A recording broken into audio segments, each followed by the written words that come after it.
a lot about manliness, help people to be Right. more of a man. What does it mean to be?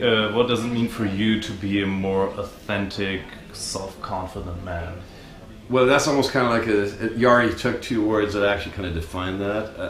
Authenticity is a major, major, major point. And we just had in this event here a 59-year-old man who, in the face of 4 overwhelmingly beautiful women, actually said, and I quote, "I would like to fuck all 4 of you."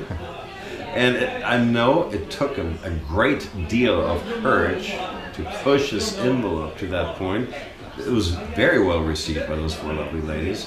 And he actually gained an equal amount to that courage, that decision, that leap off a cliff, as he put it, that he actually got a very equal or greater amount in terms of self-confidence and self-esteem back. And that's part of what it means. And his authenticity was so disarming that the women actually had no problem with it whatsoever. Whereas if you'd try to weasel around and try to feign confidence or anything like that, it might have not gone so well. So yes, you mentioned authenticity and you mentioned confidence. Yes. Now confidence is not something you're naturally necessarily born with.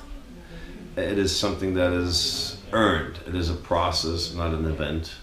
And how do you get that confidence? Well, you prove to yourself that you actually can rely and trust yourself, and others can trust you. And that is actually one way that you can learn confidence. It's not the whole story, but it's a big, big piece of it. Do you think you can be a happy man or even a happy human being without being self-confident? No, I don't think so. I think Dr. Paul Gabronsky calls this durable fulfillment. You know, we're all happy at some time, but it's a fleeting state. We're all free at some time, like a new divorced person. We all have these things. We can be successful, but I know some billionaires myself, and I can tell you that most, not all of them, but most of them are extremely miserable people.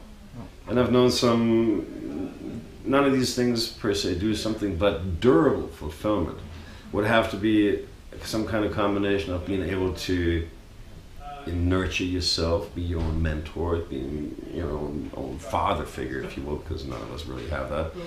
And also, of course, self-esteem really factors into the equation of durable fulfillment. If you don't, self-esteem isn't everything, but without it, everything is nothing. And it is actually the very bedrock, the very foundation of everything else you do.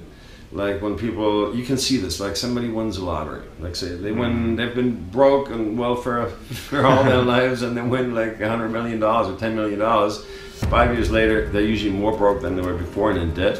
Why is this? It is because they didn't feel like they truly earned it, and they did nothing to set the foundation of solid self-esteem. So when they came into that money, by chance as it were, then they actually feel like they didn't deserve it, and they will do everything unconsciously to sabotage that success. And then they're happy back in their comfort zone once all the money's gone.